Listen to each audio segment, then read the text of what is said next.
ነብዩ መሐመድ ሰለላሁ ዐለይሂ ወሰለም የተላኩት እኮ ለሙስሊም ብቻ አይደለም። የተላኩት ለአደም ልጅ በሙሉ ነው። ለሰው ልጅ በሙሉ ማለት በሙሉ አባት ናቸው። ነብዩ መሐመድ ሰማችኋት እንግዲህ ሙሐመድ የሁላችንም አባት ነው፣ የሰው ልጆች አባት ነው እያለች ነው። ቁርአኑ ደግሞ እንደዚህ ይላል፣ ሙሐመድ ከወንዶቻችሁ የአንድም ሰው አባት አይደለም ይላል። እንግዲህ ሙስሊሞች የተከራዩቸው እንደ ፖፖ የሚጸዳዱባቸው ክርስቲያን ነን የሚሉ ግን ያልሆኑ እንደዚህ ሲቀጥፉና እስልምናን ፕሮሞት ሲያደርጉ ታገኟቸዋላችሁ።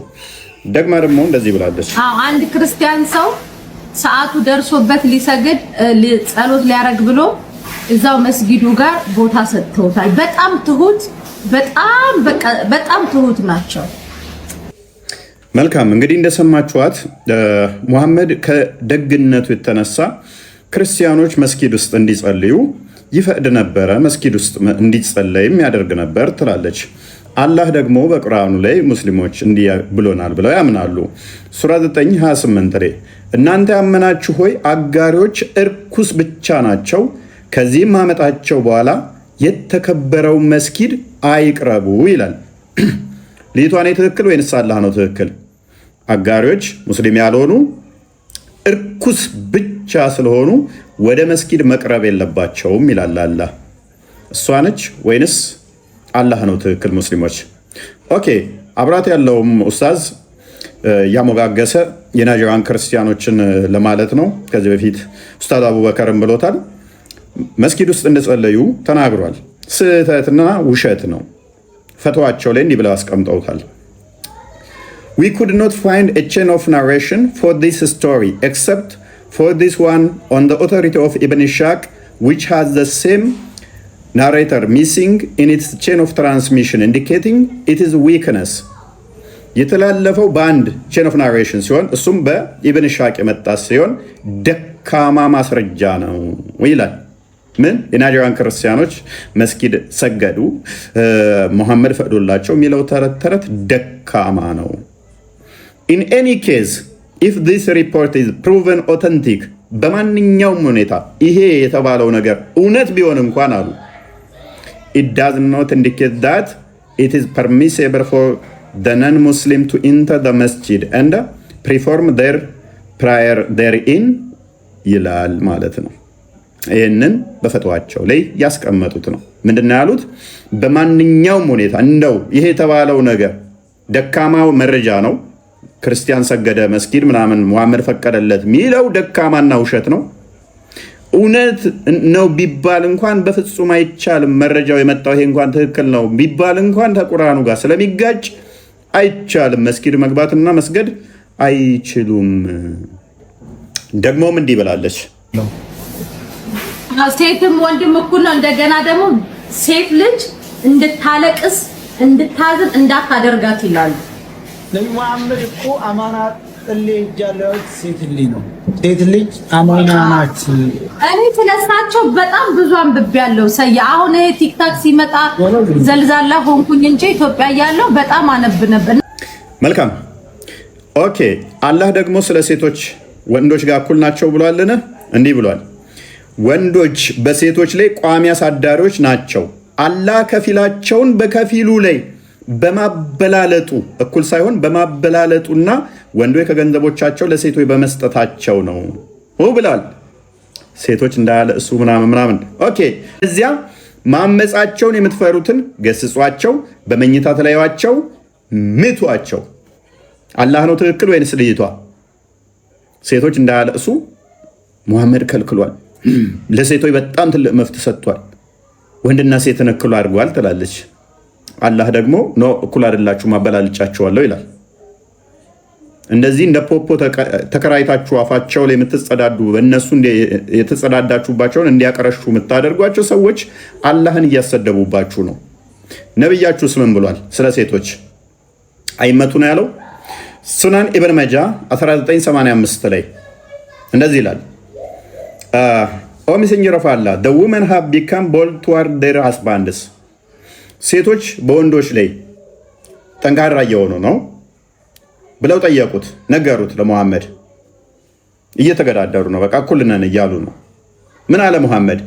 so ordered the beating of them እንዲቀጠቀጡ እንዲደበደቡ ፈቀደ። and they were beaten ከዛም ተደበደቡ። then many women went around the family of Muhammad. The next day he said, last night 70 women came to the family of Muhammad. ባሎቻቸው ሄደው ከዛ ሚስቶቻቸውን ሂዱና ደብድቡ ሲላቸው ቀጥቅጠው ሲለቋቸው በማግስቱ 70 ሴቶች የሙሐመድ በር ላይ መጡ። አጥንቶቻቸው ተሰባብረው ሰውነቶቻቸው ደቀው ስለ ባሎቻቸው ቅሬታ ሊያሰሙ ጠዋት 70 ሴቶች መጡ። አሁን ላይ ብለናል። በዚህና ተዛማኝ ጉዳዮች ላይ እናወራለን። በሁለተኛው አካውንት ነው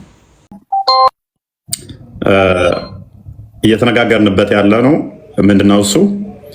ከዛቶች ጋር ያላ ዛቶች ተብለው ከምታጸድቁት ውስጥ አላህ እጅ እግር እንዳለው ታጸድቃላችሁ።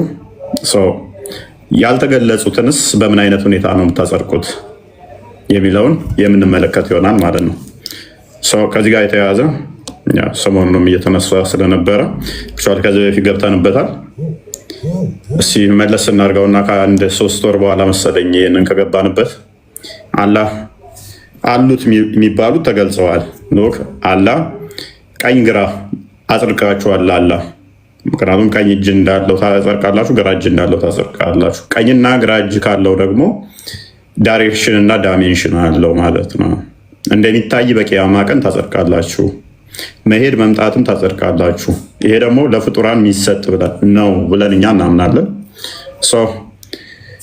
ይሄዳል ይመጣል ብላችሁ የምታጸድቁ ከሆነ እጅ እግር እንዳለው የምታጸድቁ ከሆነ ያ እጁም እግሩም ደግሞ የጊዜ ጉዳይ እንጂ በቂያማ ቀን የሚታይ ከሆነ ያ የሚታይ ነገር በባህሪው ደግሞ ዳይሬክሽን አለው፣ አቅጣጫ ይፈልጋል ማለት ነው። እዛ ጋር እዚህ ጋር ተብሎ ይገለጻል የምታየው ነገር። ያ የምታዩት ነገር እጅ ብቻ ነው ወይንም ጭንቅላትም አለው ወይንስ የለውም የሚል ነው ጥያቄያችን። ሙሳ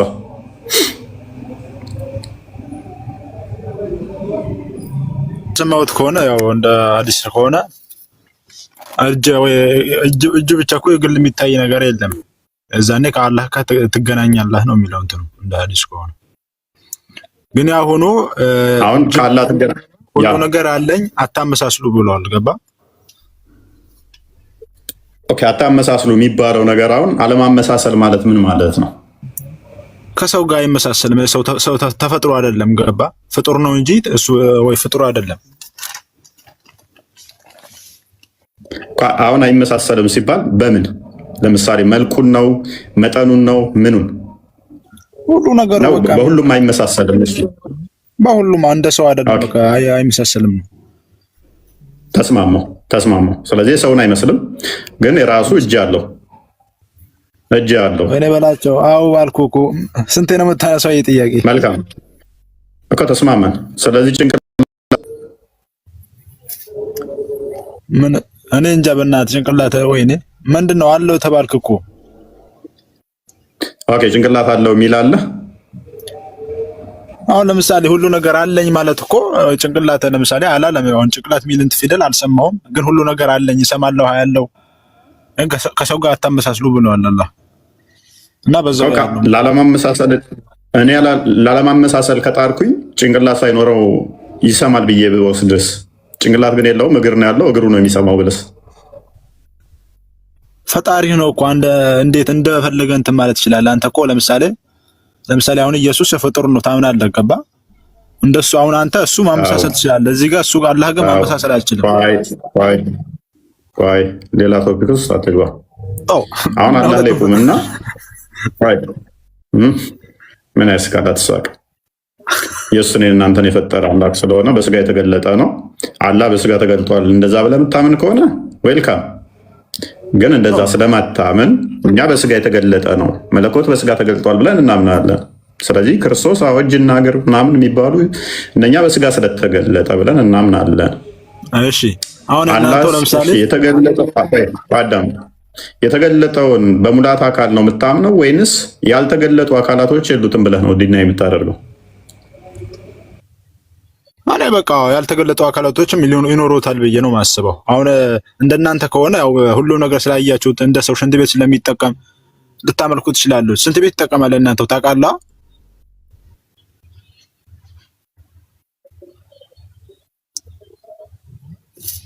ክፋት መረጃው አለ ወላሂ አለ። እኔ እውነቱን ነው ታውቃለህ። ደግሞ አንተ ክፋት መረጃ የመረጃ ቸኩል ችግር የለውም። ግን እኔ አሁን ያልሰማሁት ያላየሁት ያናነበብኩት ነገር እንትን አለ። ለምሳሌ አሁን ላይ መቸኝ ይችላል። አዳምጥ። አላህ እንዲህ እያደረገ ነው ብልህ መረጃ ትጠይቀኛለህ። አሁን መረጃ ጠየቁ። ከመለጥፍ መረጃውን ክፈት ላወራሃት። በምንድን ነው የምለጥፈኝ? ተረጋጋ። ምንድን ነው አታካብድ። እኔ እውነቱን ነው የምነግርህ። አንተም ታውቃለህ ወይ? አላህና መሐመድ ቡም እያደረጉ ነው ብለህ መረጃ ጠይቀኝ። ታምናለህ እንደዛ? ስለዚህ መረጃውን ክፈታው እንዳወራሃት እጠይቅሃለሁ። አሁንም እኔ እውነቱን ከፈለክ ያው ችግር የለውም፣ ቀጠሮ እንይዛለን። እያለ ደግሞ አሁን በእናትህ መረጃ እውነት ነው ያወራሁት ትላለህ እና እኔ አሁን ለሁለት ስልክ ላይ አስማ አሁን ለምሳሌ ገባ። ለዛ ነው እኮ እሺ። ያው በቃ ያው ክርስቲያን እንትና ይከፍትልሃል፣ ክርስቲያን ይከፍትልሃል መረጃው ካለ። እሺ ጥቅሱን ንገረን። እሺ አለ ወላሂ እመጣልሃለሁ። ነገ መጣ እንትን እላለሁ ከፈለግ። ወላሂ ይላል በእናታችሁ ወይኔ ምንድነው ለከርመ ማድ ይቻላል ለከበትልና። ኤኒዌይስ እሺ ወደ ቶፒኩ ተመለስ። ወደ ቶፒኩ ተመለስና ሰው አምላኩ ጭንቅላት እንዳለው ታውቃለህ? አለው የለውም ነው አርጉመንት። እኔ እንትን ማለት አልችልም ነው የምልህ። ገባ? አታመሳስሉ ብሏል። ሁሉ ነገር እንዳለው በቃ ወይ እንዳንተ እንደ ሰው ጭንቅላት መመሳሰል አይችልም። ገባክ ወይ? ጭንቅላት አለው የለውም ማለት አልችልም። እዚህ ጋር እንትን መመራመር አልችልም። እጅስ አለው ነው የለውም ነው የምትለው? ወይ አማርኛ አይደለም እንደ ማወራው አለው ብዬ ሁሉ ነገር እንዳለው ነው። እጅ ላይ ሲሆን አልከበደም። ዋይ ሙሳ እጅ ላይ ሲሆን አለው አይመስልም አልክ። ጭንቅላትስ ቁርአን ላይ ስለተናገረ ነው እኮ አሁን እዚህ ጋር እንትን የምነግርህ አለኝ ብሎ ስለ ጭንቅላቱ አልተናገረም ማለት ነው። ስለ ጭንቅላቱ አልተናገረም ማለት ነው። እንደሰማሁት ከሆነ እንደ ሐዲስ ከሆነ ይመስለኛል። አልሰማሁም። እኔ በሰማሁት ያለው ባወቅሁት ያለው ማስረዳ እኮ ያወቀው አምላክህ ጭንቅላት ይኖረው ግን አታውቅም። እግር እንዳለው ግን ታውቃለህ። አሁን ካላህ ጋር ጭንቅላት እንዳለው ግን አታውቅም። ለምን አጣላለኝ? ምን አጠፋው? አይ መላስ ረጅም ነው፣ በጣም ነው የሚዋጋው። ጤና ይስጥልን። እፎይ ምንድን ነው የሚዋጋው? ያዋጋምተው ሀያት ልመልስልህ ነው። ሀያት ትቀጥል። ኦኬ ሴቶቹ ይዘው ይጎበዝ ናቸው። ትንሽ አመሰግናለሁ። ትንሽ ማቆየት ይቻላል? አንድ ጊዜ ስራ ሊስሉ።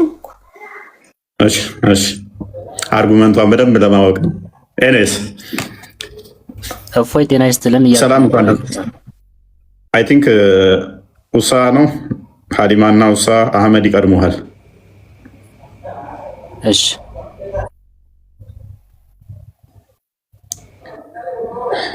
ማነው ኡሳ ነው ማነው የሚለው? አይ ቲንክ አለ አህመድ ቀጥል። አይሰማም? ቀጥል። እሺ እንኳን ደህና መጣ። እንኳን በሰላም ጠበቃችሁኝ። እና እፎይ ጥያቄ አለኝና እዚህ ጋር ጥያቄ ምን መሰለህ? አንተ ግን ስለ አላህ Subhanahu Wa Ta'ala ለምሳሌ ያህል የተለያዩ ነገሮች የምትጠይቅበት ምክንያቱ አልገባኝም። ለምሳሌ ያህል ያው አንተ እምነትን ይዘህ ሌሎችን ሰዎች ለምሳሌ በእምነትህ ያለውን ነገር አቋም ገልጸህ ማስረዳት ነው እንጂ ስለዚህ ስለ ሙስሊሞች እምነት ውስጥ ገብተህ እግር አለው ጭንቅላት አለው ማለቱ ለአንተ ምን ጥቅም አለው ማለት ነው?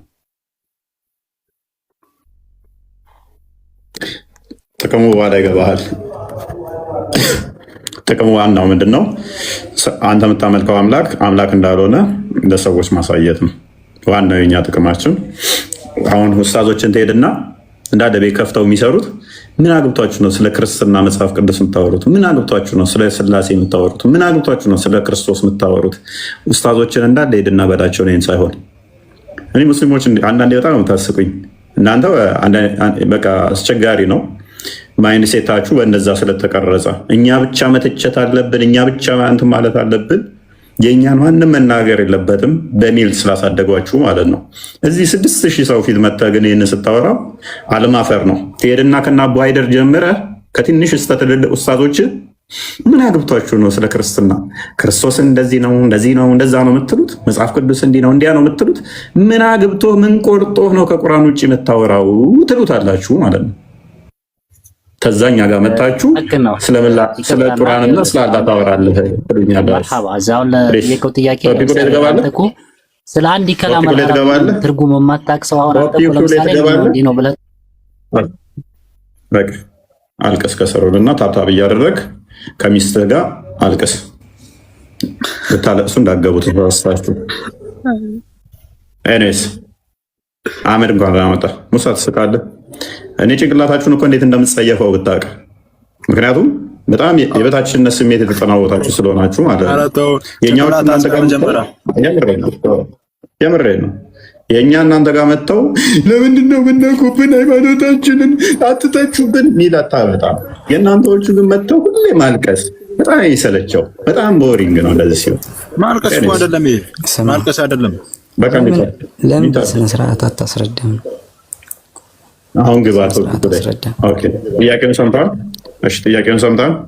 አዎ ሰምቼዋለሁ። ኦኬ አላህ ማንንም አይመስል እጅና እግር አለው ብለህ ታምናለህ? አላህ የማይወልድ የማይወለድ አንድ ማምሳያ የሌለው አንድ አምላክ ፈጣሪ ነው። እኔም የጠየቅኩህ እኔ ለእርባታ አልፈለግኩትም። ማን ነው አይደለም ብዬ አልጠየቅኩህም። ያልጠየቅኩህን ለምን ትቃዣለህ? ጠየቅኩኝ። እኔ አላህ ይወልዳል አይወልድም ብዬ ጠይቄያለሁ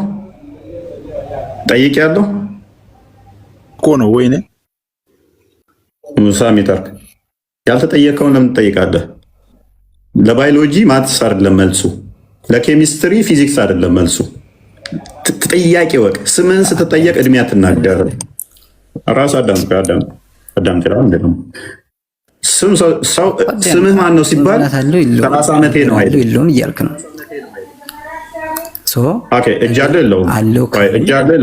እጅ አለው ካልን የመለስኩልህ መሰለኝ። እጅ አለው ካልን እግር አለው ካልን ጭንቅላት አለው ካልን አላህ አምሳያ አለው ማለት ነው። አምሳያ እየፈጠርንለት ነው።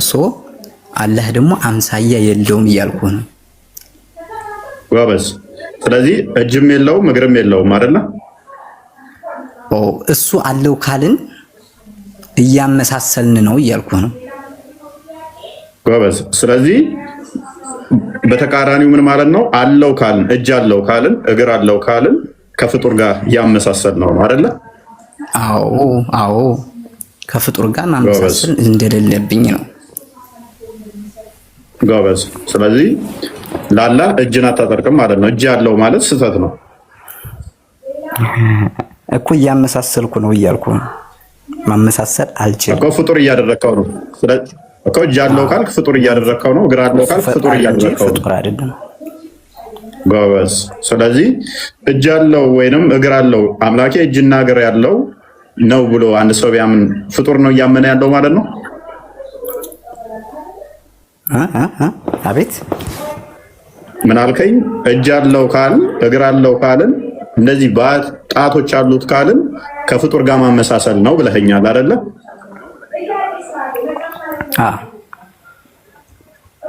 ስለዚህ አንድ ሰው ተነስቶ እኔ አምላኬ እጅ አለው እግር አለው ባት አለው ብሎ ቢል ፍጡር ነው ወይ እያመለከ ያለው? ያ አመሳሰለ ማለት ነው። ስለዚህ ስላመሳሰለ ፍጡር ነው እያመለከ ያለው። ኦኬ አጋራ ማለት። ስለዚህ ሙሳ ጋርቷል ማለት ነው። የሙሳ አምላክ እግርና እጅ ነው። ጭንቅላት ይኖረው አይኖረው ግን አያውቅም። ጭንቅላት ይኖረውና አይኖረው አያውቅም። ለምን ታወሳስባለህ? ይግባ ከመጀመሪያ እንዴት እንደሚሄድ እያየህ ነው። ዝም ብሎ ስራው እኮ ነው። ማዳን የሚጠመጥመው ታውቃለህ? ኖ አይደለም። ምክንያቱም አልተወሳሰበም። ቆይ ምን አልከን መሰለህ? እጅ ካለው እግር ካለው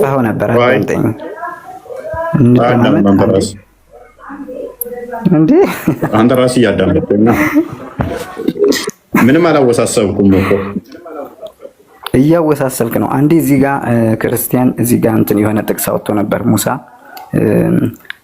ተራራ ላይ ተገልጦለት ተራራውን ኩትኩት አለ ምናምን አይነት ነገር። ለምን የሚያወሳስብን እንትን ትላለህ? አንተ ትክክለኛ አዋቂና ትክክለኛ አስተማሪ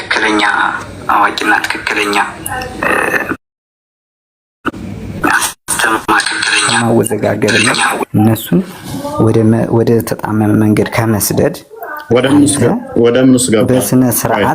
በስነ ስርዓት የምታስረዳ ከሆነ ተመለስ። ውሳ ምንድን ነው እያወራለሁ? ምን ማይገናኝ ነገር እኮ እያወራ ነው። ያለፈ ቶፒክ ከሆነ ስህተት የተነገረ ካለ ታርመናለህ በኋላ። አሁን ቶፒክ ላይ ቆምና ምን ብለናል መሰለህ? ምን ብለናል መሰለህ? እጅ እግር አለው ካለ አንድ ሰው አጋርቷል አላልከንም ብለህናል። ውሳ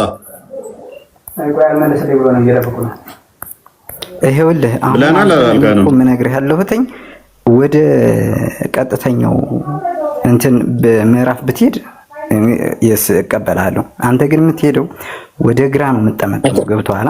ለምን በቀናነት መልስ አትመልስም? ወይም ደግሞ ለምን በቀናነት አታወራም? ምንድነው ሳልመለስኩት? ቆይ አዳምጥ።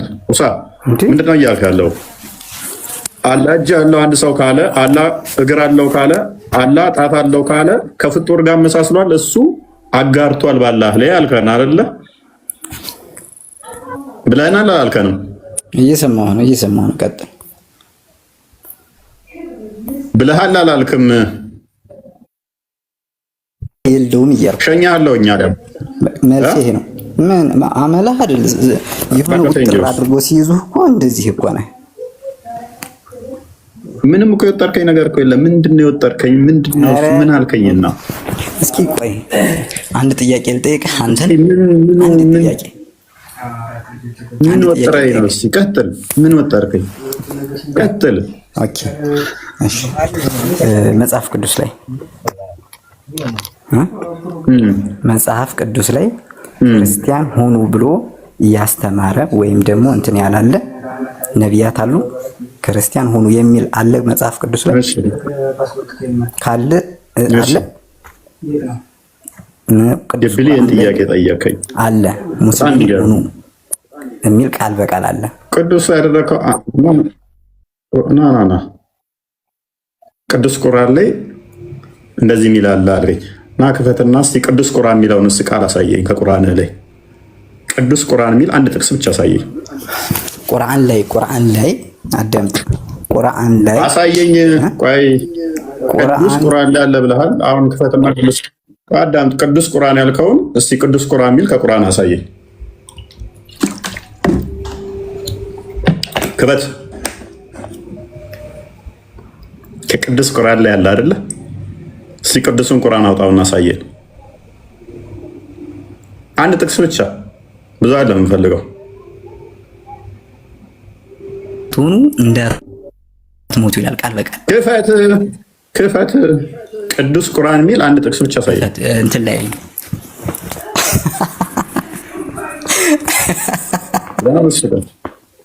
እንዴት እንደሚሄድ ጅል በራሱ ይስቃል። በቃ ሚት አድርግ። እሺ ኤኒዌይስ በደንብ አስተውሉ። ሚት አድርግ። በቃ ሚት አድርግ። ጅላቱ ነው እና ማስቅ ትስቃለህ እንዴ? በደንብ አስተውሉ።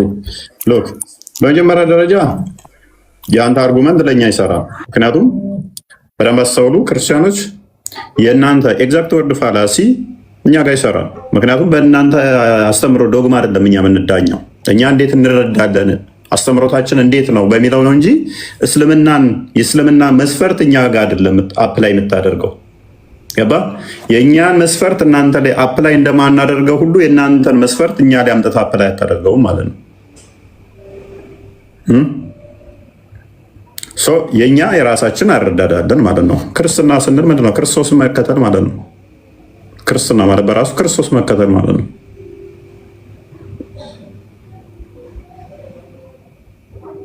ስለዚህ የእኛን አረዳድ እወቁ ቅድሚያ።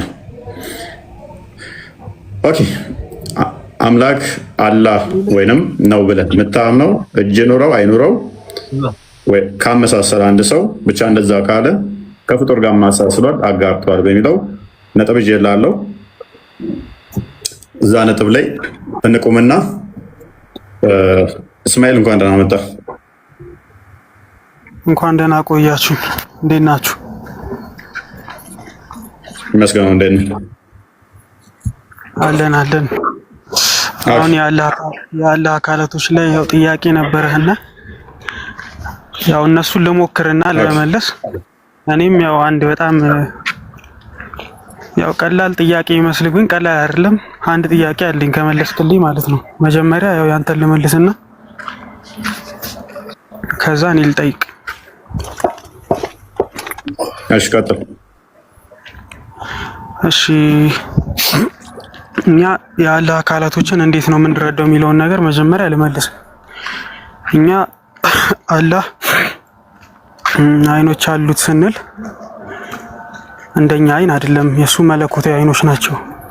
ለምን እንደዛ ካልከኝ አላህ ሁሉን ተመልካች ነው።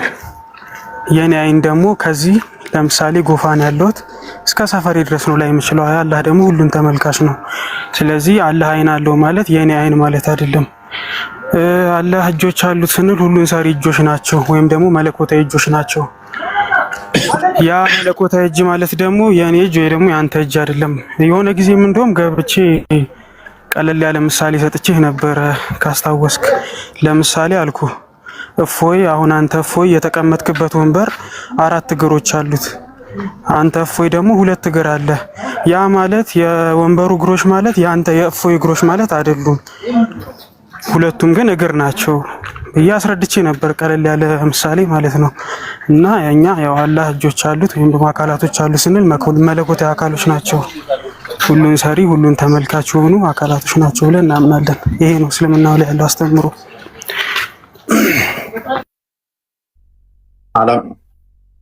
አናመሳሰልም ብለህ እኮ አንተ ሳልፈልግ ታመሳሰላለህ። እኔ እፎይ 2 እግር አለው፣ መቀመጫ 4 እግር አለው። ስለዚህ አይመሳሰልም የምትሉት ከምን አንጻር ነው ማለት ነው? ወይም ከጥንካሬ አንጻር ነው ወይም ከቅርጽ አንጻር ነው ማለት ነው። ሊትራሊም እግር ነው። በቃ የሰውም በለው የዝሆንም በለው እግር ነው። ፋንክሽኑ ምንድን ነው? መንቀሳቀሻ ነው። ሌላውን ቦዲ የሚሸከም ነው። እግር ሌላውን አካሉን የሚሸከመው መንቀሳቀሻነት የሚያገለግለው እግር ነው። ስትራክቸሩ ሊለያይ ይችላል። መልኩ ሊለያይ ይችላል። ጥቁር፣ ቀይ፣ ነጭ ወዘተ ሊሆን ይችላል። መጠኑ ትንሽ ሊሆን ይችላል። ፋንክሽኑ ግን እግር ምንድነው? ሌላውን አካል ተሸክሞ ከአንዱ ቦታ ወደ አንዱ ቦታ ሙቭ ለማድረግ የሚረዳ ነው። ወንድማችን እያለ ነው ያለው። ስለዚህ አይመሳሰልም ሲል አይመሳሰልም ስትል ምንድነው? አሁን ወይን ያላህ እግር በጣም ግዙፍ ነው ወይን ትንሽ ነው አይደለም። እኔ ስለመጠን እኮ አላወራሁም። አንተ ያመሳሰልከው አንተ ያመሳሰልከው እኔ አይደለሁም ያመሳሰልኩት። እስማኤል በማመሳሰል የጀመርኩት ቆይ ኖ ለዚህ ነው እኔ ሳልናገር ራስ አመሳሰልክ ብዬ የሰጠው ኤግዛምፕሉ ያመጣው አንተ ነህ። እኔንና ከወንበር እግር ጋር አመሳስለህ እኮ የሰጠኸኝ የኔን እግር ከወንበር እግር ጋር ያመጣኸው እኔ አይደለሁም። ያላህን እግር ለማስረዳት የኔን እግር ከወንበር እግር ጋር ያመሳሰልከው አንተ ነህ። እኔ እግር አለኝ ወንበር እግር አለው ብዬ እኔ አላወራሁም። ቆይ ሊስን አይደለም አይደለም የወንበሩ እግር የአላህም አይን ማለት ነው። እፎይ ያልተረዳኸው ነገር ምን መሰለህ? አሁን አንተ እኔ ያለሁት የት ነው? አንዴ አስጨርሰኝ። እኔ ያለሁት የት ነው? አንተ የምትመለከተው ቅርብ ነው አይደለ? ያ መለኮታዊ አይኖች ደግሞ እሺ። አዎ አንተ አሁን እኔ የት እንዳለው አታውቅም። ምክንያቱም ቅርብ ተመልካች ነህ፣ ሩቅ ተመልካች አይደለህም። ስለዚህ አላህ መለኮታዊ አይኖች አሉት ስንል ምን አይነት እንደሆነ አናውቅም። እኛ መለኮታዊ አይን እንዴት እንደሆነ ሁሉን የሚመለከት ዓለማትን የሚመለከት አይን እንዴት እንደሆነ አናውቅም። አንተ ደግሞ እየመሰልከው ነው። መጠኑ ትልቅ ነው፣ እግሩ የእንትን ሊሆን ይችላል እያልክ ነው አንተ። እኛ እንደዛ አንልም። መለኮታዊ እጆች እንዴት እንደሆኑ አናውቅም ነው የምንለው ነው። ይሄ ነው መልሱ። አንተ ደግሞ እያመሳሰልክ ነው ያለው። አንተ ነው አሁን እስማኤል ምሳሌ ሰጠኝ። ያመሳሰልከው አንተ ነህ። አንዴ ኢንተራፕት አድርገኝ ሳወራ ሚታርግ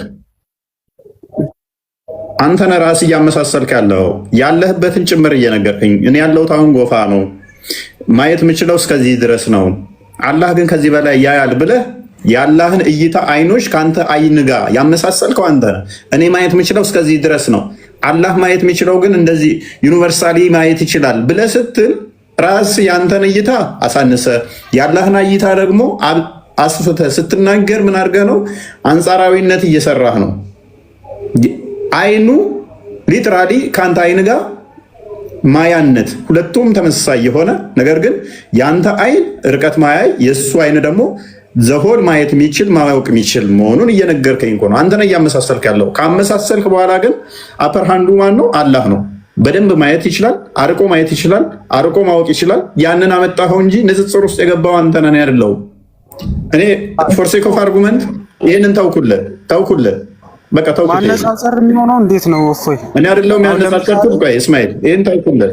ቶፒኬ ስላልሆነ ለጊዜው ተውኩት። ይህን ተውኩት። እኔ ጥያቄም ስላልሆነ የተጠቀሱት አላህ እጅ አለው አይን አለው። እሺ እነሱን አሰበትክ።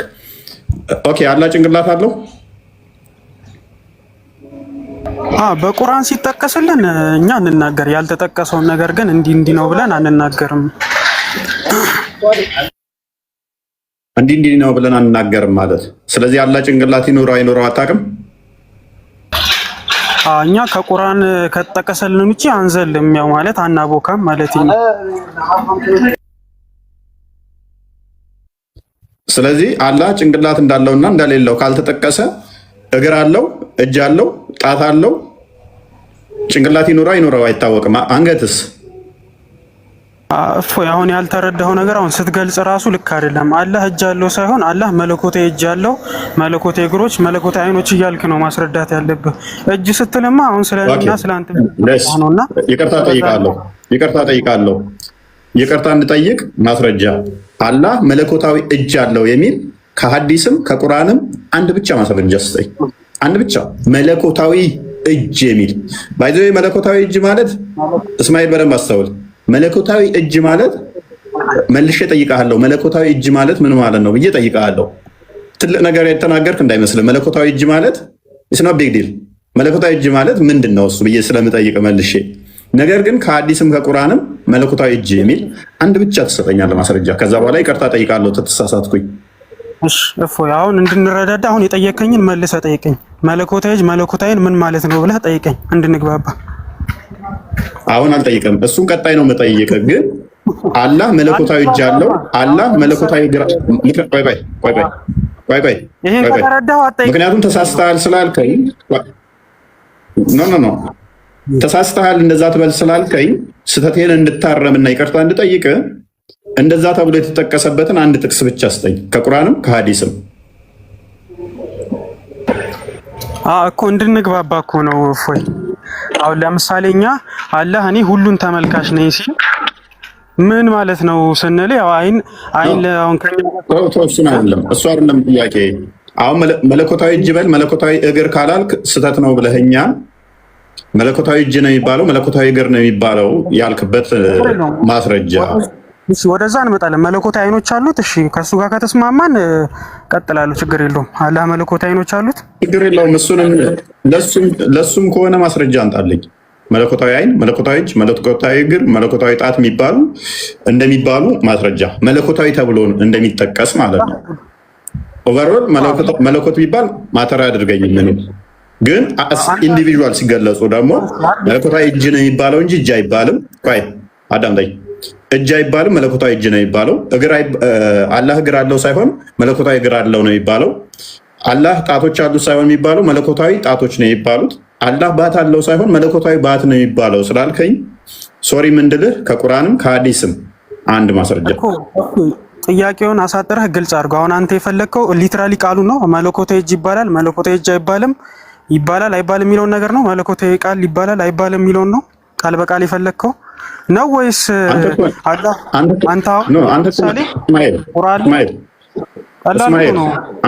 ተሳስተሃል ብለህ እኔን ቻሌንጅ ያደረከኝ እንኳን አንተ ነህ። ተሳስተሃል። አላህ እጅ ያለው ሳይሆን የሚባለው መለኮታዊ እጅ ያለው ነው ማለት ያለብህ። ተሳስተሃል። እግር ሳይሆን መባል ያለበት መለኮታዊ እግር ማለት ነበረብህ። ባት ሳይሆን መለኮታዊ ባት ነበር ማለት ያለብህ። ተሳስተሃል ስላልከኝ ኦኬ ተሳሳትኩኝ። ከቁርአንም ከሐዲስም እንደዚህ ነው እንጂ የሚባለው እንደዚህ አይባልም የሚል ኢቭን ሰሂህ ሐዲስ ሳይሆን ዳኢፍ ሐዲስ ፈበር ልስራልልህ። ዳኢፍ ሐዲስ ስጠኝ እስኪ።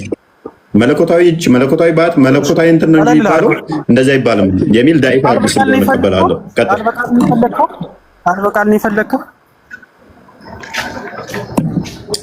እንግዲህ ቁርአን ላይ የሚያልከኝ እሺ ምን እንደዛ አድርገህ ነው አልገባኝም። እሺ አኩ በቃ እሱን እኮ ልመልስልህ ነው የምልህ እኮ አንተ እኮ ምን ልታደምጠኝ አልቻልክም። እኛ መለኮታዊ አይኖች ስንል ለሁሉን ተመልካች ነው። እኛ ደግሞ ቅርብ ተመልካች ነው። መለኮታዊ እጆች አሉ ስንል ደግሞ አላህ በእጁ መፍጠር ይችላል። አንተ ደግሞ በእጅ መብላትና መስራት ነው የምትችለው፣ መፍጠር አትችልም ነው። ያ መፍጠር የሚችለው እጅ ደግሞ መለኮታዊ እጅ ነው እንጂ አንተ እንደምታው ቃል በቃል መለኮታዊ እጅ ይባላል መለኮታዊ እጅ አይባልም የሚል ነገር ቃል በቃል የለም። ግን እኛ እንደዛ ብለን እናምናለን። ሁሉም ተመልካች አይኖች አሉት። አዎ አሉት። ተጠቅሞ ኦኬ። መለኮት ማለት ምን ማለት ነው? መለኮታዊ እጅ ማለት ምን ማለት ነው? ሁሉን ማድረግ መለኮት ማለት ምን ማለት ነው? በራሱ አምላክ ማለት ነው። መለኮት ማለት አምላክ ማለት ነው። ኦኬ የሚመለክ ማለት ነው። እሺ ስለዚህ አስ ኢንዲቪዥዋል መልካም የሚመለክ እጅ የሚመለክ እግር እዚህ ስማች አስፈላጊ ስላልሆነ ነው። ስለዚህ እጅ አለው፣ እግር አለው፣ ባት አለው። እነኚህ አሉት። እነኚህ ግን አንዱን መሆን ይችላሉ ነው። እያንዳንዳቸው የራሳቸው ፋንክሽን ነው ያላቸው። ጥያቄውን ድገምልኝ እስቲ አልገባኝም። አንዱ ከአንዱ የተለያዩ ናቸው አይደለ? አንዱ ከአንዱ የተለያዩ ናቸው። እጁ እግሩ አይደለም። እንዴት ማለት እጁ እግሩ አይደለም? ያው ባህሪያቶቹ ናቸው። ያው የተለያዩን ብለህ መውሰድ ይችላል። እጁ እግሩ ነው የተለያዩ ነው ብለህ መውሰድ። ስለዚህ አንዱን አይደለም ማለት ነው። ኦኬ እያንዳንዳቸው ባህሪያቶቹ እነኛ አንድ ፋንክሽን ነው ያላቸው ወይንስ የተለያየ ፋንክሽን ነው ያላቸው? የተለያየ ተግባር ነው ያላቸው ወይንስ አንድ ብቻ? እኔ እንጃ እሱን አላውቅም። አላህ ሁሉን ቻይ ስለሆነ በፈለገው ነገር መፍጠር ይችላል። ከፈለገ በእጁም በእግሩም በፈለገው ነገር መፍጠር ይችላል። ያው የተጠቀሰ ነገር ስለሌለ እንዲህ ነው ብዬ መናገር አልችልም። ኦኬ እርስ በርስ የተያዙ ናቸው የተያዙ አይደሉም? እሱንም አላውቅም። የተጠቀሰ ነገር ከሌለ አላውቅም ነው የምለው። ያው መፈትፈት ውስጥ መግባት ስለማልፈልግ ማለት ነው። ኦኬ ስለዚህ አሁን እነኝን እንዴት ነው የምናስማማቸው? እሺ የተያያዙ ካልሆኑ አንድ ነው ብለህ እንዴት ልቆጥራቸው ቻልክ? ምክንያቱም ምን ብለኸኛል መሰለህ? ከፈለገ በእግሩ መፍጠር ይችላል ስላልከኝ እግሩ መፍጠር ይችላል፣ እግሩ መሄድ ይችላል፣ እግሩ ማድረግ ይችላል፣ እግሩ መስማት ይችላል ማለት ነው። ራሱን የቻለ ፐርሰን ሆነ ማለት ነው እግሩ ራሱ። ይሄን ማድረግ ከቻለ በአንዴ ይሄን ማድረግ የሚችል ከሆነ አት ዘ ሴም ታይም ደግሞ እጁም መፍጠር መስማት ማድረግ የሚችል ከሆነ ሌላ ፐርሰን ሆነ ማለት ነው። እንደገና ደግሞ ባቱም እንደዛው የተያዙ ካልሆኑ እያንዳንዱ ኢች ፋንክሽን ካላቸው የተለያየ ነገር የሚያደርጉ ከሆነ አንድ ብለህ እንዴት ነው የምንቆጥረው? ክርስቲያን ይሰራል አሁን? እሺ አሁን ያው ረጅም ደቂቃ ቆየሁኝና አንድ አጠር ያለች ጥያቄ ልጠይቅና ልውጣ። ያው ስለመሸም ወደ ቤት መግባት አለብኝ። በሌላ ጊዜ ወይ በደንብ እናወራለን። አንድ ያልከውን እንዴት ነው እሱን አስማማልኛ ቅድሚያ። እኮ ያው ስለሱ እንኳን ያው ጠለቅ ያለ እውቀት የለኝም። ያው እውቀት በሌለኝ ነገር ላይ እንኳን እንደዚህ እንትን ማለት አልፈልግም። ለዛ ነው እና ከቻልክ አንድ ጥያቄ ተጠይቅልኝና ወይ አይሆንም ካልከኝ ደግሞ ለሌሎች እድል ትንሽ ቆይ። 5 ሰዓት ላይ ጥያቄ ትንሽ ቆይ። ቶፒኩን ጨርስና እንጠይቃለን። አይ ስለ አንድ ደቂቃም አይፈጅም። ያው ጥያቄ ትንሽ ቆይ።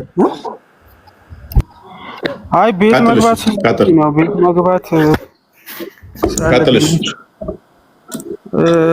እፎይ እንግዲህ የኦርቶዶክስ ነህ፣ የስላሴ አማኝ ነህና በስላሴ አስተምሮት አምላክ በሶስት አካል ተገልጧል። ወይም ደግሞ ስላሴ ማለት ሶስት አካል አንድ መለኮት ነው ብላችሁ ስለምታስተምሩ አንተ እፎይ ስንት አካል ነው የምታመልከው ነው? አጭር ጥያቄ ነው። መልካም እኛ ራስ ጥያቄውን ኦርቶዶክስ ማለት በሶስት አካል አንድ መለኮት የምታምኑ ናችሁ ካልክ በኋላ እፎይ ስንት አካል ነው የምታመልከው ብሎ መጠየቅ በራሱ እንሴት ኦርቶዶክስ የምታመልኩት እንዲህ ነው ካልክ በኋላ እኔ ኦርቶዶክስ ማዕከል ውስጥ ወይም ደግሞ ከኦርቶዶክስ አማኝ አንዱ እስከሆንኩ ድረስ ምን አምናለሁ? አንድ አምላክ በሶስት አካል ያምናለሁ ማለት ነው።